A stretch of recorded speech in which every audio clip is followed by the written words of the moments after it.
nous terminons ce journal sur une note positive. La deuxième édition du prix RIS décerné par le Réseau international des Congolais de l'étranger s'est tenue la semaine dernière à Paris. Ce prix distingue et valorise ceux et celles qui, par leurs efforts et leurs talents, font rayonner l'image du Congo dans le monde. Reportage à Paris de Raïssa Okoy et Yannick Misongo.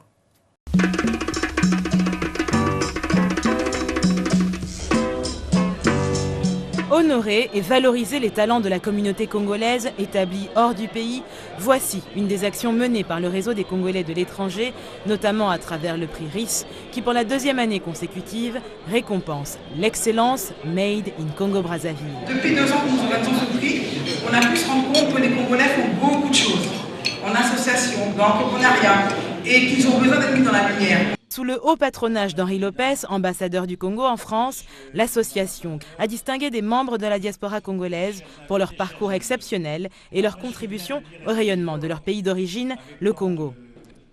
Avant cela, Henri Lopez a tenu à honorer la mémoire des victimes de l'accident survenu entre Pointe-Noire et Brazzaville dans la nuit du 30 novembre dernier, faisant une quarantaine de victimes. Plusieurs intervenants se sont succédés à la tribune pour inviter les Congolais à œuvrer davantage pour le Congo, soit en menant des actions bénéficiant directement à ce pays en quête d'émergence économique et sociale, soit en rentrant au Congo munis de leur expertise et de leur détermination à réussir, comme l'a suggéré Mme Claudine Mounari, ministre congolaise du Commerce.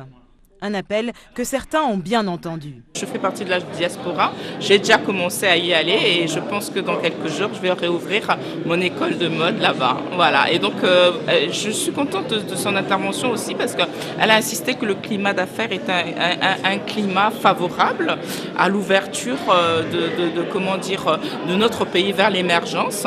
Et donc, il faut en profiter, il ne faut pas laisser les autres prendre la place et le regretter plus tard. Je pense que s'il y a un moment pour entrer, c'est en ce moment. C'est le moment pour entrer, quoi. Et je pense que ceux qui l'ont fait le voient tous les jours. Alors il y a 2 intervenants que j'aimerais citer. Il y en a un qui a dit, parce que souvent, c'est vrai, c'est un travers congolais, africain, peut-être tout simplement, on parle beaucoup. Il faut faire ci, pourquoi il n'y a pas ci, pourquoi il n'y a pas ça. Il y en a un qui a dit, mais levez-vous et allez voir ce qu'il y a. Vous allez voir, il y a tellement à faire. Et c'est vraiment vrai, il y a tellement à faire. Il faut se lever, il faut y aller, il faut arrêter d'en parler. Il y a un temps pour parler, un temps pour agir, et je crois qu'on est à ce point-là. La soirée a également été l'occasion pour Fatima Beina Moussa de présenter Eker, la toute nouvelle compagnie aérienne congolaise qu'elle dirige. Unique compagnie nationale autorisée à survoler le ciel international, Eker, défiant toute concurrence, propose des vols Paris-Brazzaville aux diasporiens désireux de rentrer au Congo et vice-versa. Eker a pour but de relier le Congo à l'Europe, à la France. Donc les utilisateurs de notre compagnie sont des familles congolaises qui vivent aussi bien au Congo qu'en Europe.